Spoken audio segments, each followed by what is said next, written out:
Hello, and welcome to another edition of the Challenge Winners and Losers. First off, I just want to apologize to all of you guys for not getting this clip out sooner this week. I know that I sort of dropped the ball and that you guys are expecting it as soon as the episode hits, so I apologize for being a little tardy on the delivery this week. My last item of bookkeeping just goes out to my first YouTube commenter ever. So a shout out to Martine Paulo out there for the first comment, who commented on my hair length. And yes, it is getting a little lengthy up here during these uncertain times, as it were, letting it flow a little bit. So I'm glad someone out there is noticing. That's it for the housekeeping. Let's get to the winners and losers from last week's episode before the next episode airs. So from last week, winner Jay.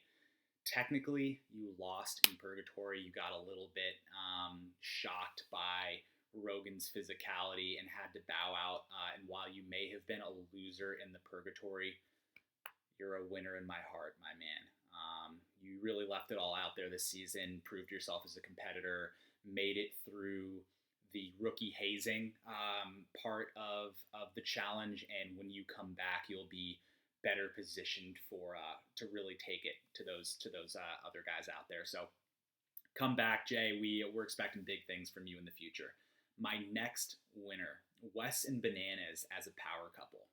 The two of them are just bringing nonstop comedy in their newfound alliance and love for each other. They're really kind of hamming it up and playing their previous rivalry and their current friendship for the cameras, and the cameras are loving it, and I can't deny I'm loving it too. Wes and Bananas are sort of the real mainstays left now that CT is gone, and I'm just loving everything they have to offer right now. Even though what they did to Kayla was a little bit messed up, but it was funny. My next winner, Cold Weather. Cold weather is really a theme this season, you guys. It's not a hot weather challenge. They're not sort of chilling on the beach with a pool and tanning in between challenges. They're in a bunker. It's cold outside, and every single challenge and elimination, you're really seeing just how cold it is out there in the Czech Republic. So yeah, cold weather is a winner so far this season. And my next and last winner of the week is Anissa Confessional Star. Every single week she's got something funny to say. This week it was regarding her partnership with Nelson when she deadpanned at the camera and kind of paused like for 3 seconds before speaking, which was LOL funny, I think, and it made me laugh, and she just really brings it. But that does lead me to my first loser of the week, which is Anissa Competitor. Now, Anissa, at some point, you do actually have to start putting together good performances out within the challenges, or else you're going to find yourself in purgatory. And I don't know, I don't really have high hopes. So far, you're just not really bringing it with how you dropped the puzzle piece this week. You left yourself open for being thrown into the purgatory, and I wouldn't be surprised if you do. I think you've really got to step it up, Anissa, and kind of bring as much energy to those challenges as you are to your performances in the confessionals. My next loser, Zach. Zach, you're not even on this season of the challenge, and yet you still come off looking pretty bad. I mean, looking through Jenna's DMs while she's gone and kind of trying to manipulate her while she's on the challenge is just a rough look. I'm not a fan of it, and you come off just looking pretty petty, and it's not good.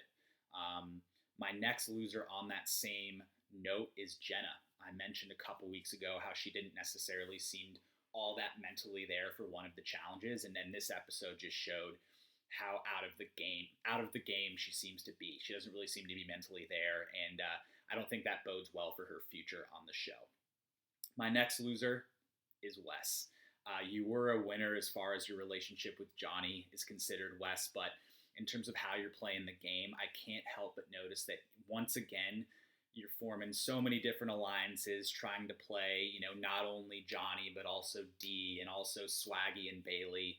Sooner or later, all of these different alliances are going to be called out, and I wouldn't be surprised if we find good old Wes on the floor of the purgatory sooner rather than later. Two more losers. Let's get to one of the last ones here, and that goes to Fessy. Fessy, really good to see you. Haven't seen you in a while. But what is going on with that top knot, buddy? Had like a little bit of a top knot action going on during his confessionals, and I don't know if he's taken fashion tips from Jordan or what he's doing, but it was just not a good look. Finally, my last loser of the week, the challenge producers. The way they ended this episode was just really weird. Last week you had the J cliffhanger, which sort of made sense. This week we didn't even get anywhere close to deliberations or the purgatory.